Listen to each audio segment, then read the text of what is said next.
Ayan. Ang kanilang ulam po ay inihaw na isda. Ayan. Sa magtatanong po, may ulam sila inihaw na isda. Tinatanggal kasi namin yung tinik, kaya ganyan po siya. Barak, mag-try na muna. Okay. Panginoon, magandang tanghali po sa inyo. Salamat, Shelo! Salamat po sa pagkain na napagkalagay po sa amin, sa masandang ito. Bigyan niyo po kami ng maraming pong mga blessing. Pinupuri po namin kayo. Amen. Amen. Si Shelo. Shelo!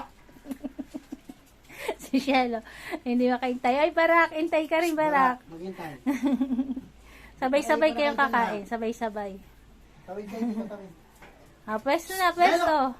Si Shelo, lahat na tinikman eh. Shelo! Kakatawa si Shelo eh. Palibasa isda yung ulam eh.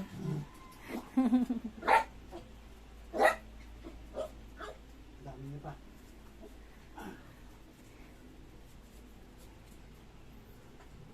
Ayan, sabay-sabay po silang kumain kasi lahat sila mabibilis kumain. Kaya kailangan sabay-sabay.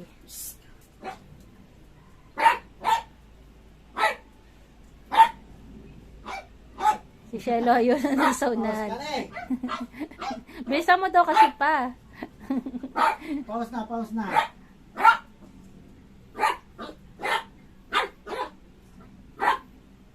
Kapalit kayo po. Bala.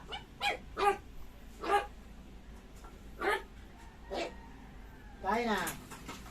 Hoy, astig. Cherry, dito ka siya pa. O, sino yung isa? Ay, Grace, dito ka sa dulo, Grace. Dito ka. May bakante sa dulo pa. Ayun po si Caramel. Cherry. Si Caramel, magana nang kumain. Katabi niya si Liz. Yan. Si Liz saka si Solo ang katabi niya. Bakit na, Cherry? Kaya. Cherry. Gusto yung cherry doon pa sa may bangko yata eh. Si Shelo po, ayun, nandun sa dulo, sa tabi ng pintuan.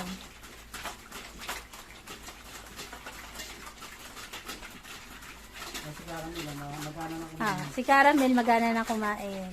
Ay, napapagitnaan ng dalawang puti si Caramel. Ay, Perla. Perla, dito ka sa plato mo. Astig. Ayan. Mabibilis silang kumain. Mas matagal pa yung paghahanda ni Papa Perna ng pagkain nila. Gracia. Diyan kong buti yung plato. Perla. Astig. Sa magtatanong po kung ilang beses silang pinapakain, 2 beses po sa isang araw. Hoy, Perla, wag ka nang sumalo kung saan. So, Perla. Solo. Lips! Si Lips pa, sasahuluhan si Lips. Caramel.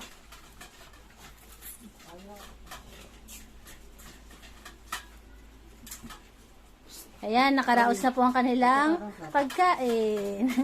Si Cherry lang ang mabagal eh, oh. Bumagal si Cherry, no? Pero okay naman po si Cherry. Wala naman siya ibang nararamdaman. Nakikipaglaro naman po yan, eh. Si Janelle ngayon mabilis kumain. Dati ang laging nahuhuli sa kanila, si Mami Diva, si Janelle. Ngayon naman si Janelle nakaubos na. Ayan po. Salamat po sa tumapos ng aming video. God bless po sa atin. Okay.